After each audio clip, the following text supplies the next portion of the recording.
যে ঘটনা প্রমাণ করে এই পুরনো চিহ্নিত মহল দেশকে পরিকল্পিতভাবে নৈরাজ্যের পথে ধাবিত করতে চায়। আজকে আমাদের বাংলাদেশ জাতীয়তাবাদী দল বিএনপির ভারপ্রাপ্ত চেয়ারম্যান জনাব তারেক রহমান সাহেবের সভাপতিত্বে বাংলাদেশ জাতীয়তাবাদী দলের জাতীয় স্থায়ী কমিটির জরুরি সভায় নিম্নে বর্ণিত প্রস্তাব গৃহীত হয়েছে, যেটা আমি আপনাদের সামনে পাঠ করে শোনাচ্ছি।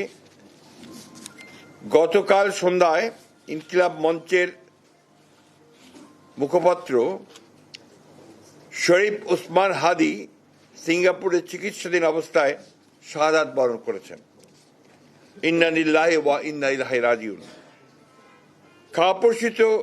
কাপুরুষোচিত এই হত্যাকাণ্ডের আমরা তীব্র ঘৃণা ও নিন্দা জানাচ্ছি। অবিলম্বে হত্যাকারীদের গ্রেফতার ও বিচারের জন্য আমরা আবারও দাবি জানাচ্ছি। এই অনাকাঙ্ক্ষিত মৃত্যুকে কেন্দ্র করে গতকাল মাঝরাতে দৈনিক প্রথম আলো ও ইংরেজি দৈনিক স্টার সহ আরও কয়েকটি প্রতিষ্ঠানে একদল উশৃঙ্খল মানুষ অগ্নিসংযোগ করেছে। কর্মরত সাংবাদিকদের জীবন মৃত্যু ঝুঁকির মধ্যে ঠেলে দিয়েছে।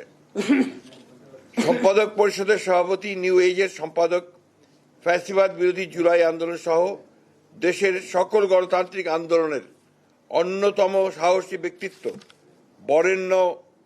দেশবরেণ্য সাংবাদিক জনাব নুরুল কবিরের উপরে আক্রমণ করা হয়েছে।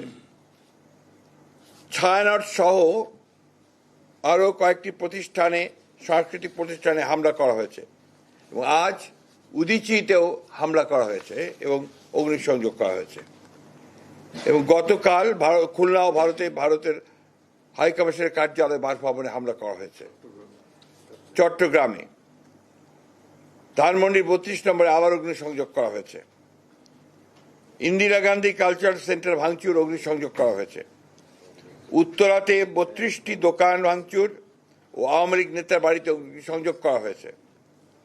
এবং সবচেয়ে মারাত্মক, ধর্ম অবমাননার অভিযোগ এনে ময়মনসিংহে এক হিন্দু যুবককে গাছে ঝুলিয়ে পিটিয়ে হত্যা করা হয়েছে, আগুন দিয়েছে। চট্টগ্রামের মহিউদ্দিন চৌধুরীর বাসায় আবার অগ্নিসংযোগ করা হয়েছে, ভাঙচুর করা হয়েছে। বীর বাহাদুরের বাড়িতে চট্টগ্রামে অগ্নিসংযোগ করা হয়েছে। রাজশাহীতে ডেইলি স্টার প্রথম আলোর কার্যালয়ে ভাঙচুর করা হয়েছে। আমি নিউজের সম্পাদক নুরুল কবিরের কথা আগেই বলেছি।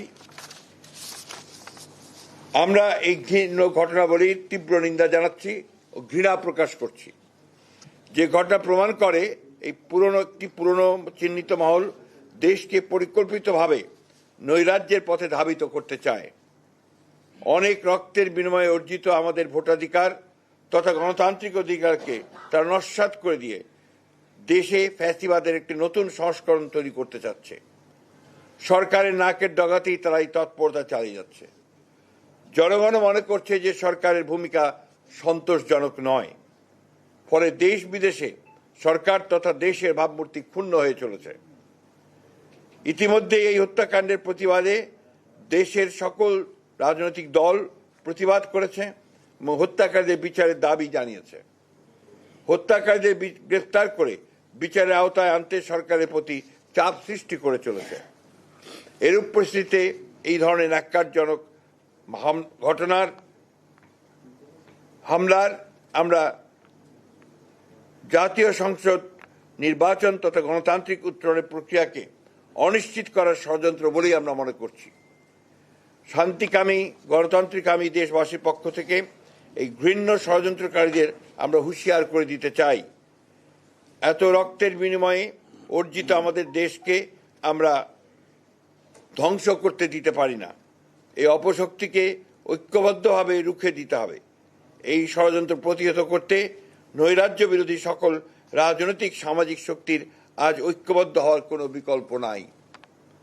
যে ঐক্যের মাধ্যমে আমরা ফ্যাসিবাদের পতন ঘটিয়েছি এবং অন্তর্বর্তীকালীন সরকার ও জাতীয় নির্বাচন আদায় করেছি, তারই ধারাবাহিকতাতে আমরা সকল দেশপ্রেমিক শক্তিকে আজ আবারও ঐক্যবদ্ধ হওয়ার আহ্বান জানাচ্ছি। ধন্যবাদ। এইটা একটা করতে পারবো না তো আছে দিও চলো হ্যাঁ শেষ জি